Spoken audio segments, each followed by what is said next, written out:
بسم اللہ الرحمن الرحیم.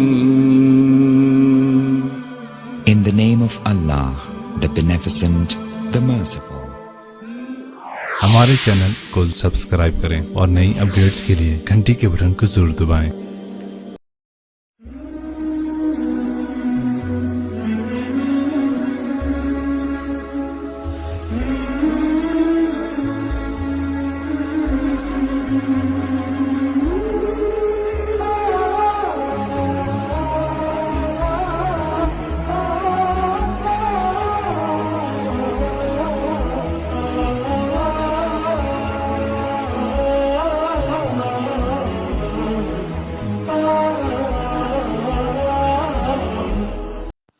اعوذ باللہ من الشیطان اللعین الرجیم.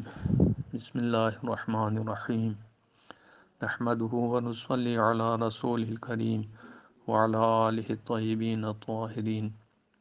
قال اللہ الحکیم فی کلامہ المجید. بسم اللہ الرحمن الرحیم.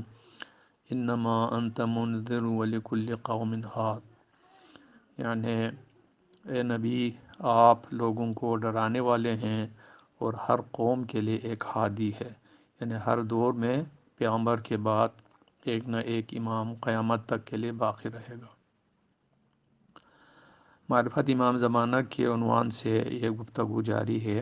آج یہ 6ٹھی قسط ہے.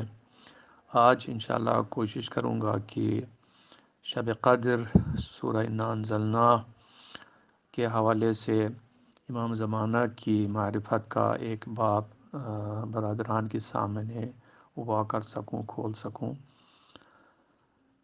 سورہ مبارکہ انا انزلناہ، جس میں یہ ہے کہ ہم نے اس رات میں قرآن کو نازل کیا، اور یہ تو ایک ہو گیا کام کی ماضی میں، ایک ہو گیا کہ قرآن نازل ہو گیا. انا انزلناہ فی لیلۃ القدر، ہم نے قدر کی رات میں قرآن کو نازل کیا. انزال اور تنزیل دونوں عربی کے الفاظ ہیں، لیکن انزال ایک دفعہ ایک ساتھ نازل ہونے کو کہتے ہیں، جبکہ تنزیل تدریجی طور سے نازل ہونے کو کہتے ہیں. تو شب قدر میں قرآن کے اترنے کے معنی یہ ہیں کہ پورا قرآن ایک ساتھ قلب پیغمبر خدا صلی اللہ علیہ وآلہ وسلم پر نازل ہوا، کیونکہ دوسری آیت میں ہے کہ جبرائیل امین نے نزل بہ روح الامین علی قلبک، اس قرآن کو روح الامین یعنی حضرت جبرائیل نے آپ کے قلب پر نازل کیا. یہ نزلہ ماضی کا صیغہ ہے، یعنی نازل ہوا. تو یہ تو ایک مرتبہ، پہلی مرتبہ جو قرآن مکمل طور سے قلب پیغمبر پر نازل ہوا اس کی بات ہو گئی. اس ناطے سے اس شب کی اہمیت ہے. اس کے بعد آگے فرمایا جا رہا ہے تنزل الملائکۃ والروح فیہا، اس رات میں ملائکہ اور روح نازل ہوتے ہیں. من کل امر، تمام امور لے کر. سلام ہی حتی مطلع الفجر، اور صبح ہونے تک اس رات میں سلامتی ہی سلامتی ہے. یہ تنزلو فعل مضارع کا صیغہ ہے جو استمرار کے مفہوم میں آتا ہے. یعنی اگر یہ کہنا ہو کہ کوئی کام مسلسل ہوتا رہتا ہے، ہر وقت ہوگا، ہر سال ہوگا، ہر مہینہ ہوگا، تو اس کے لیے مضارع کا صیغہ استعمال کیا جاتا ہے. جیسے انگلش میں پریزنٹ انڈیفینٹ ہے، اسی طرح سے فعل مضارع ہے. تو تنزل الملائکۃ والروح مراد یہ ہے کہ ملائکہ اور روح صرف ایک مرتبہ جس رات شب قدر میں قرآن نازل ہوا تھا نازل نہیں ہوتے، بلکہ ہر شب قدر میں نازل ہوتے ہیں. اب سوال یہ ہے کہ آیا شب قدر صرف وہی رات ہے جس میں پہلی مرتبہ قرآن مجید لوح محفوظ سے قلب پیغمبر گرامی صلی اللہ علیہ وسلم پر نازل ہوا، یا یہ ہر سال تجدید ہوتا رہتا ہے، یعنی ہر سال ایک شب قدر ہے؟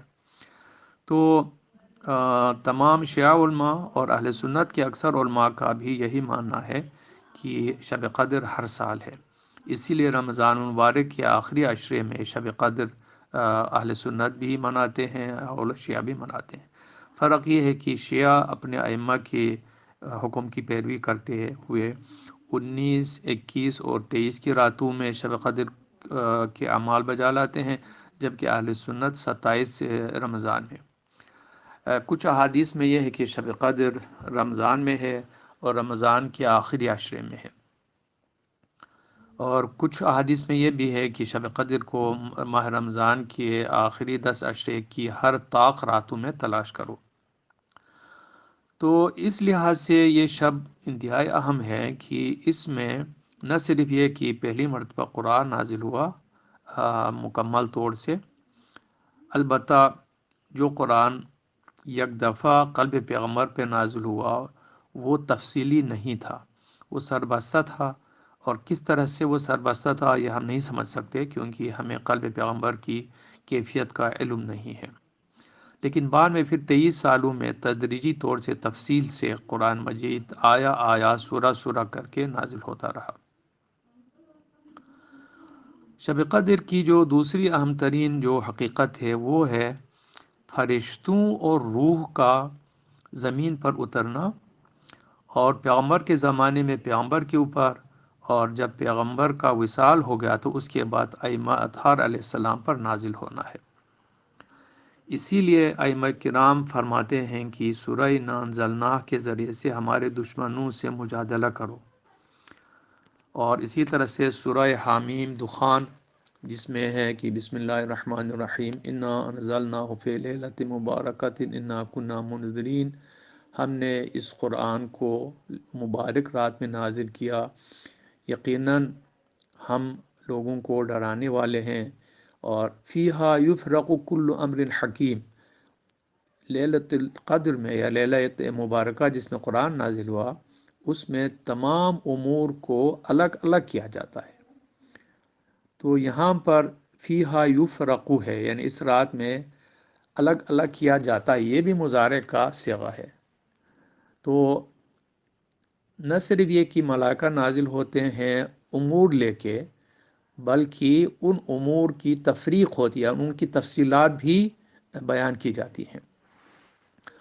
اب سوال یہ ہے کہ ملائکہ کا چونکہ لفظ ہے تو کیا صرف ایک ملک ہے یا بہت سارے فرشتے ہیں؟ چونکہ لفظ ملائکہ جمع ہے ملک کی، اس وجہ سے اسے لگتا ہے کہ ایک فرشتہ نازل نہیں ہوتا بلکہ بہت سارے فرشتے نازل ہوتے ہیں، اور اس کے ساتھ روح بھی نازل ہوتی ہے۔ روح کیا ہے؟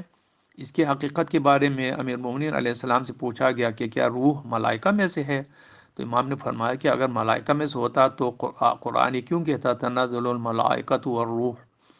روح کو الگ بیان کرنے کی معنی ہے کہ یہ صنف ملائکہ میں سے نہیں ہے، یہ ملائکہ کی صنف سے بھی اعلیٰ ایک ہستی ہے جو اللہ تعالیٰ کی طرف سے جو ہے نا کچھ فرائض ذمہ داریاں ادا کرنے کے لیے مامور ہے۔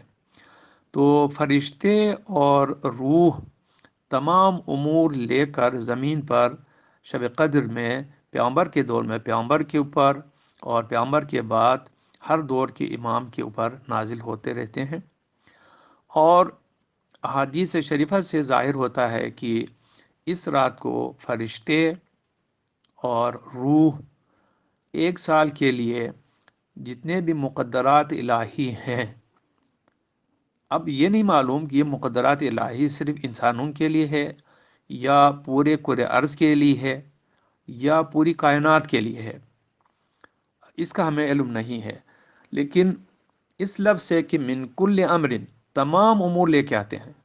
تو امام سے پوچھا گیا کہ جی تمام امور سے کیا مراد ہے؟ تو فرمایا جب تمام امور کہا گیا تو کون سی چیز رہ جاتی ہے؟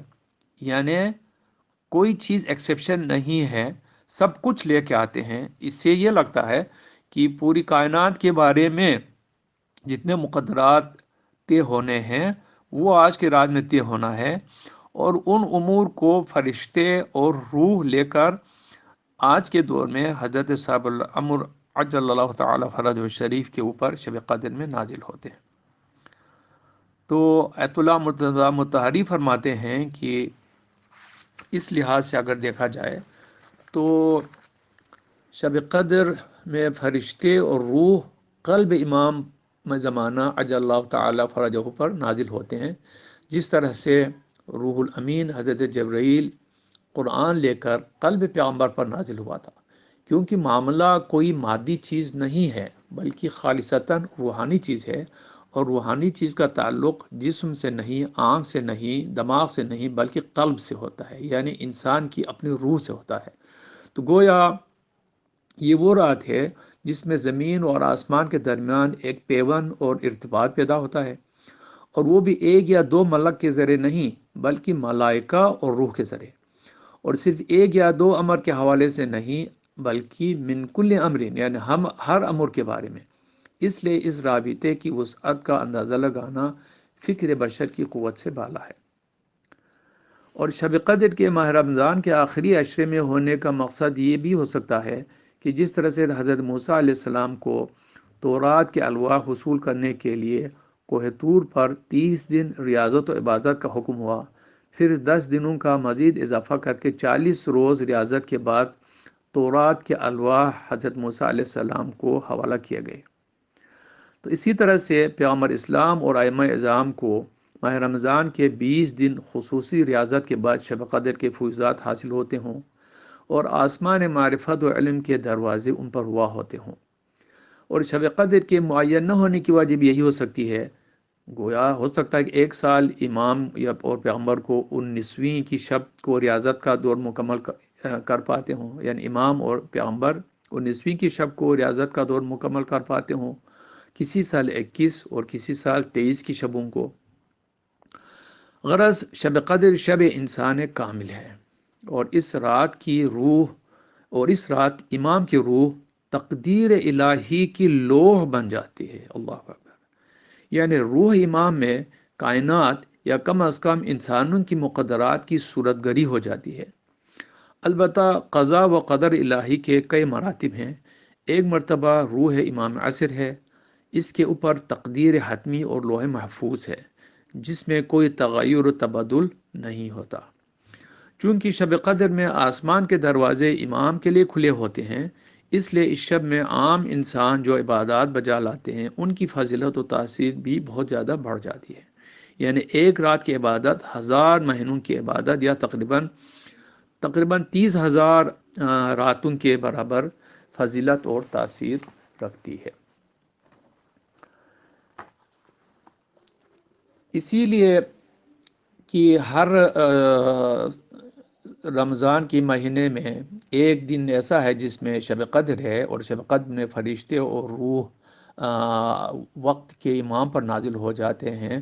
ائمہ نے فرمایا ہے کہ تم لوگ مخالفین کے ساتھ سورہ قدر کے ذریعے سے مناظرہ کرو، ان سے یہ کہو کہ جب فرشتے اور روح ہر شب قدر میں نازل ہوتے ہیں تو جب پیغمبر خدا صلی اللہ علیہ وسلم موجود تھے تو ظاہر ہے ان کے اوپر نازل ہوتے تھے، لیکن پیغمبر خدا صلی اللہ علیہ وسلم کے وصال کے بعد آیا یہ فرشتے اور روح نازل ہوتے ہیں یا نہیں ہوتے ہیں؟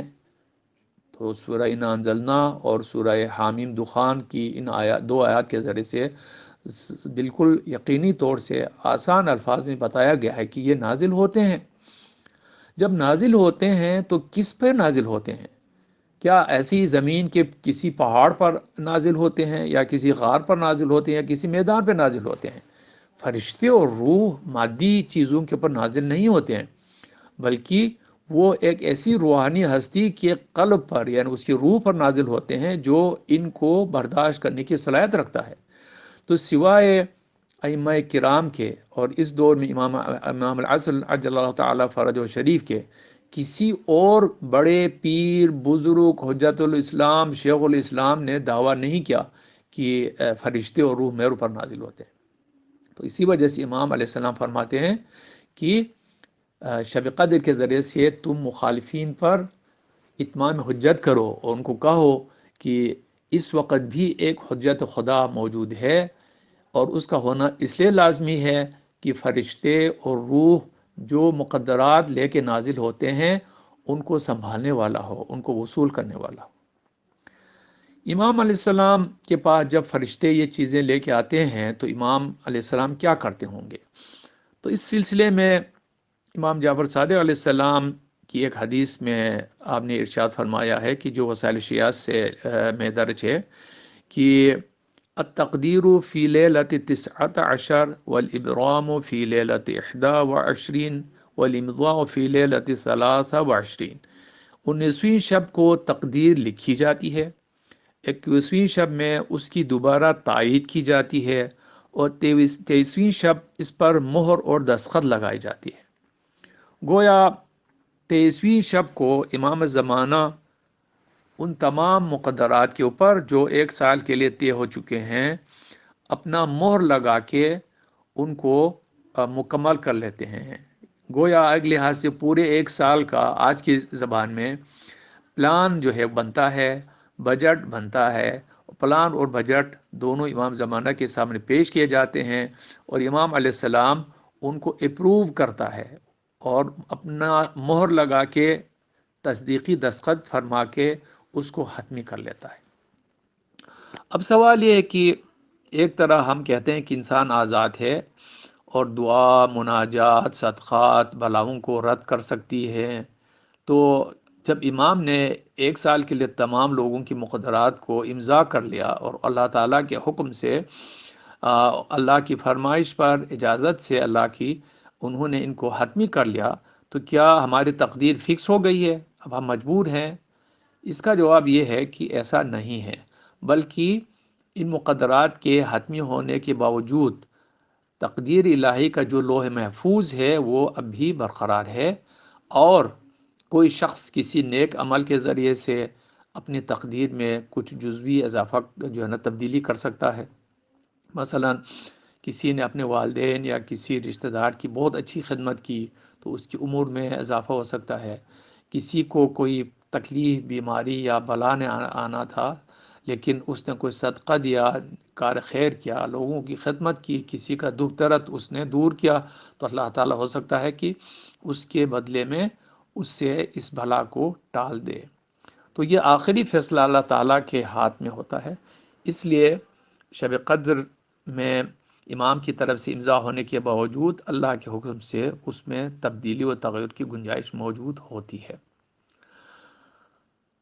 تو یہ رات ایک لحاظ سے انتہائی عظیم الشان رات ہے، تو ہر شب قدر میں مسلمانوں کو، خاص طور سے مومنین کو کوشش کرنی چاہیے کہ وہ کوشش کریں کہ امام علیہ السلام کے فیوضات سے خود بھی کچھ فیض حاصل کرنے کی، اور اس کے لیے لازمی ہے کہ ہم اپنے روح کو پاک کریں، اپنے اخلاق کو ٹھیک کریں، گناہوں سے کو بخشش اور توبہ کے ذریعے سے اپنے سے دور کریں، اور حتی الامکان کوشش کریں کہ امام زمانہ ہم سے سال بھر راضی رہیں، تاکہ ہم شب قدر میں امام علیہ السلام کے فیوضات سے خود بھی براہ راست فیض حاصل کر سکیں۔ شب قدر کے بارے میں ایک واقعہ نقل کرتا ہوں۔ یہ واقعہ ایک عالم دین نے بیان کیا ہے، تو وہ فرماتے ہیں کہ شیخ انصاری اعلی اللہ مقامہ، جو کہ ایک انتہائی عظیم الشان فقیہ ہیں اور آج سے کوئی 200 سال پہلے نجف اشرف میں ہوتے تھے، اور وہ بہت ہی عالم بھی تھے اور ساتھ ساتھ عارف اور پاک و صاف شخصیت بھی تھے۔ تو ان کا ایک واقعہ شیخ حسین علی خلیل تہرانی نے بیان کیا ہے، اور انہوں نے ان سے نقل ہو کے کسی کتاب میں درج ہے۔ تو اس کتاب سے اس عالم دین نے اس واقعے کو دیکھے ایک مجلس میں یہ واقعہ بیان کیا ہے۔ تو انہوں نے فرمایا کہ شیخ انصاری کی عادت یہ تھی کہ وہ ہر جمعرات کو صبح سویرے نجف اشرف سے اپنی سواری پہ ہو کے جاتے تھے کربلا، اور شب جمعہ کربلا میں امام حسین علیہ السلام کے روضے میں گزارنے کے بعد روز جمعہ پھر اسی سواری پہ واپس نجف اشرف تشریف لاتے تھے، تاکہ ہفتے کے دن صبح سویرے اپنے طلباء کو درس و تدریس دے سکیں۔ تو یہ ان کی مطلب ہر ہفتے کی جو ہے وہ روش تھی، عادت تھی۔ تو شیخ انصاری ایک مرتبہ جب واپس پہنچے تو ہفتے کے دن صبح انہوں نے شیخ حسین خلیل تہرانی کو کہا کہ جی اب کی دفعہ میرے ساتھ ایک عجیب واقعہ ہوا۔ تو انہوں نے فرمایا کہ جی کیا ہوا؟ شیخ انصاری نے فرمایا کہ جب میں کربلا پہنچا تو میں بہت زیادہ تھکا ہوا تھا، تو میں نے سوچا کہ اس تھکاوٹ کی حالت میں حرم شریف میں جا کے زیارت کرنا مناسب نہیں۔ رات کے پہلے پہر سو لیتا ہوں تاکہ کچھ آرام کروں، اس کے بعد سحری کے وقت انشاءاللہ روزے میں جاؤں گا، اور پھر ایک مسافر خانہ تلاش کیا جہاں میں اپنے حیوان کو بھی رکھ سکتا تھا، خود بھی سو سکتا تھا۔ جب میں سو گیا تو میں نے خواب میں دیکھا کہ میں حرم امام حسین علیہ السلام میں موجود ہوں۔ تو میں نے یہ دیکھا کہ حرم اطہر جس طرح سے عرفہ اور مخصوص شبوں میں مکمل طور سے لوگوں سے بھرا ہوا ہوتا ہے، مکمل طور سے لوگوں سے بھرا ہوا ہے، پیر رکھنے کی بھی جگہ نہیں ہے۔ تو میں نے کسی سے پوچھا کہ بھئی آج کیا بات ہے؟ تو لوگوں نے کہا کہ جی آج پیغمبر خدا صلی اللہ علیہ وسلم، حضرت امیر المومنین، حضرت سیدہ امام حسن اور حضرت جعفر طیار، حضرت ابراہیم، حضرت آدم، حضرت نوح، حضرت موسیٰ، حضرت عیسیٰ، اور یہ سب امام حسین علیہ السلام کی زیارت کے لیے تشریف لائے ہوئے ہیں۔ انہوں نے پوچھا کیوں؟ کہا کہ یہ ایک مخصوص شب مخصوصہ ہے۔ ابو عالم دین فرماتے ہیں کہ میں بھول گیا کہ وہ دن عرفے کی رات تو نہیں تھی، مطلب کون سا دن تھا، کوئی مخصوص رات تھی بہرحال، جس کا شیخ انصاری کو بھی خیال نہیں تھا۔ تو وہ فرماتے ہیں کہ پھر میں نے سوچا کہ میں بھی حضور کی طرف چلوں، تو لوگوں کے درمیان سے راستہ بناتے مشکل سے میں حبیب بن مظاہر کا جو کی قبر ہے اس دروازے سے ادھر سے میں آگے بڑھا۔ تو معلوم ہے کہ جب وہاں سے آپ آگے جاتے ہیں تو آپ بالائے سر پہنچتے ہیں، یعنی امام حسین علیہ السلام کے سر اقدس کی طرف پہنچتے ہیں۔ تو شیخ انصاری فرماتے میں نے دیکھا کہ پیغمبر خدا اور پنجتن پاک وہاں پر فرش پر بیٹھے ہوئے ہیں، اور باقی پیغمبر اور حضرت جعفر طیار وغیرہ یہ سب ان کے ارد گرد حلقہ بنا کے کھڑے ہیں۔ اتنے میں ایک فرشتہ آیا، اس نے پیغمبر خدا صلی اللہ علیہ وسلم کو سلام کیا اور کہا کہ جی حضرت عباس نے مجھے آپ کی خدمت میں بھیجا ہے۔ حضرت عباس فرماتے ہیں کہ یہاں قبیلہ قبہ کا جو رئیس ہے اس کی بیگم میرے قبر پہ آئی ہوئی ہے، اس کی 5 بیٹیاں ہیں، صرف ایک بیٹا ہے، وہ بیٹا جو ہے نا وہ بیمار ہے اور تقریباً مرنے کے قریب ہے۔ تو اس کی بیگم مجھ سے التجا کر رہی ہیں کہ میں اس کو زندہ کروں اور اس کی روح کو واپس بھیجوں، صحت مند کروں اور اس کو زندہ رکھوں۔ تو چونکہ آج آپ یہاں تشریف فرما ہیں تو ادب کے خلاف تھا کہ میں خود اس کو ٹھیک کرتا، تو اس لیے آپ سے گزارش ہے کہ آپ اس بچے کو ٹھیک کر لیں۔ پیغمبر خدا صلی اللہ علیہ وسلم نے فرشتے سے کہا کہ یہ ممکن نہیں ہے، اس لیے کہ شب قدر میں تقدیر طے ہو چکی ہے کہ اس بچے کی آج موت واقع ہوگی، تو اس میں ترمیم نہیں ہو سکتی۔ فرشتہ واپس گیا، تھوڑی دیر کے بعد پھر واپس آیا، پھر رسول اللہ صلی اللہ علیہ وسلم کو سلام کیا اور کہا کہ حضرت ابو الفضل فرماتے ہیں کہ یا رسول اللہ یہ خاتون سیدانی ہے اور وہ مجھے آپ جو ہے نا مختلف قسمیں دے رہی ہیں کہ میرے بیٹے کو ٹھیک کر لیں، تو برائے مہربانی آپ اس کو ٹھیک کریں اور اس کو مایوس کر کے واپس نہ بھیجیں۔ پیغمبر خدا صلی اللہ علیہ وسلم نے فرمایا کہ ممکن نہیں ہے، اس لیے کہ امام زمانہ اس بچے کی موت کی تقدیر پہ دستخط کر چکے ہیں، اب یہ فیصلہ واپس نہیں ہو سکتا، تو عباس سے کہو کہ یہ ممکن نہیں ہے۔ فرشتہ پھر واپس گیا۔ اتنے میں شیخ انصاری فرماتے ہیں کہ لوگوں کے اندر کافی عجیب قسم کا شور شرابہ سا پیدا ہو گیا، ہلچل سی ہو گئی۔ تو میں نے پوچھا کہ بھی کیا ہوا؟ تو میں نے دیکھا لوگ ادھر ادھر بھاگے جا رہے ہیں۔ میں نے کہا کیا ہوا؟ تو لوگوں نے کہا تم نہیں دیکھتے خود حضرت عباس تشریف لا رہے ہیں، اور جس طرح سے حضرت عباس تشریف لا رہے ہیں ہم میں ان کو دیکھنے کی تاب نہیں ہے، اس لیے ہم یہاں سے بھاگ رہے ہیں۔ اتنے میں نے دیکھا حضرت عباس اسی طرح سے تشریف لائے جس طرح سے ہم مقتل کی کتابوں میں پڑھتے ہیں یعنی دونوں ہاتھ کٹے ہوئے ہیں، آنکھ میں تیر ہے، اور پورے جسم پر اتنے تیر ہیں جیسا کہ آپ کوئی پرندہ ہیں، اور سر مبارک پر گرز کا زخم کا نشان ہے، اور پورا جسم لہو میں ڈوبا ہوا ہے۔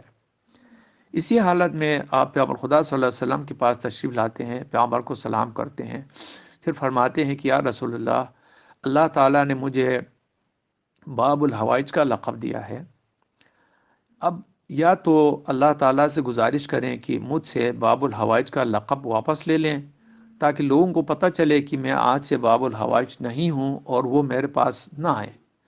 لیکن اگر یہ نہیں کرنا ہے تو برائے مہربانی اس بچے کو ٹھیک کریں۔ ابھی حضرت عباس یہاں تک فرما چکے تھے کہ فرشتہ دوبارہ نازل ہوا۔ اس نے کہا یا رسول اللہ صلی اللہ علیہ وسلم، اللہ تعالیٰ آپ کو سلام عرض کرتا ہے اور فرماتا ہے کہ اللہ تعالیٰ نے فرمایا ہے کہ ہم عباس سے باب الحوائج کے اس لقب کو واپس نہیں لے رہے ہیں، بلکہ عباس کی فرمائش پر، حضرت عباس کی فرمائش پر ہم اس بچے کو دوبارہ زندہ کر رہے ہیں اور اس مقدرات میں تبدیل کر رہے ہیں، اس کو تبدیل کر کے اس بچے کو دوبارہ زندگی دے رہے ہیں۔ تو اس کے بعد فرماتے ہیں شیخ انصاری کہ اچانک میری آنکھ کھل گئی، تو میں نے سوچا یہ عجیب خواب تھا۔ میں فوراً اٹھا اور جا کے قبیلہ قبہ کے رئیس کے گھر چلا گیا۔ میں گیا تو دیکھا دروازہ کھلا ہوا ہے۔ میں اندر گیا تو اس کے نوکر بیٹھے تھے۔ میں نے پوچھا کیا احوال ہیں؟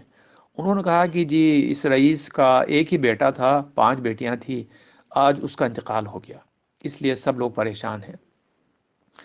شیخ انصاری فرماتے ہیں میں نے کہا کہ نہیں وہ ابھی مرا نہیں، وہ زندہ ہے۔ انہوں نے کہا جناب ہم خود دیکھ چکے ہیں، اس کی سانس رک چکی تھی، آنکھیں بند ہو چکی تھی، نبض جو ہے نا وہ رک گئی تھی۔ تو شیخ انصاری نے پوچھا کہ اس کی والدہ کہاں ہے؟ انہوں نے کہا ان کی والدہ تو حضرت عباس علیہ السلام کے روزے پہ گئی ہیں، اور انہوں نے خدام کو کہا ہے کہ تم لوگ باہر سے تالا لگا کے روزے کو بند کر کے مجھے اندر چھوڑ کے جاؤ، میں حضرت عباس کے روزے پہ رات بھر یہیں رہوں گی تاکہ حضرت عباس سے اپنے بیٹے کی شفا طلب کروں۔ تو اس لیے وہ حضرت عباس کے روزے پہ ہیں۔ تو شیخ انصاری نے فرمایا اس کی معنی یہ ہے کہ میرا خواب صحیح ہے۔ تو انہوں نے فرمایا کہ نہیں وہ بچہ ابھی مرا نہیں ہے، چلو دیکھتے ہیں۔ تو جب ہم اندر کمرے میں آئے تو یہ دیکھ کر یہ نوکر حیران ہو گئے کہ وہ بچہ بستر میں اٹھ کے بیٹھا ہوا تھا اور بالکل صحت مند تھا، اور بیماری کے کوئی اثرات اس پر نہیں تھے۔ پھر اس نے کہا کہ فوراً کسی کو بھیجو میری ماں کے پاس اور ان کو کہو کہ حضرت عباس علیہ السلام نے مجھے دوبارہ زندگی عطا فرمائی ہے۔ تو اس واقعے سے یہ ہمیں علم ہوا کہ شب قدر اپنی جگہ ہے اور اس میں مقدرات کا فیصلہ ہونا بھی صحیح ہے۔ امام زمانہ عجل اللہ تعالیٰ فرجہ شریف کا مقدرات کے ان فیصلوں پر دستخط کرنا بھی صحیح ہے، مہر لگانا بھی صحیح ہے، لیکن امر الہی یہاں تک محدود نہیں ہے۔ اگر کوئی وسیلہ تلاش کرے، نیک اعمال بجا لائے، تو اس میں بحسب ضرورت تبدیلی ہو سکتی ہے، اور تبدیلی مثبت اور منفی دونوں ہو سکتی ہے۔ یعنی کسی کے مقدر میں کوئی اچھا کام ہو، اگر وہ کوئی غلط کام کرے، کوئی حرام کام کو انجام دے، تو ہو سکتا ہے اس سے اس نیک کام کو، اس اچھے کام کو کرنے کی توفیق بھی سلب ہو سکے۔ تو اس لیے ہمیں شب قدر کا بھی خیال رکھنا چاہیے، اور پورے سال میں اپنے اعمال کی طرف نگران رہنا چاہیے کہ اگر شب قدر میں ہمارے حق میں کوئی نیک کام، اچھا کام مقدر ہوا ہے، تو کوئی ایسا نہ ہو کہ ہمارے گناہ اور ہماری بدعمالیاں ان کو مٹانے کا باعث بنے۔ والسلام علیکم ورحمۃ اللہ وبرکاتہ۔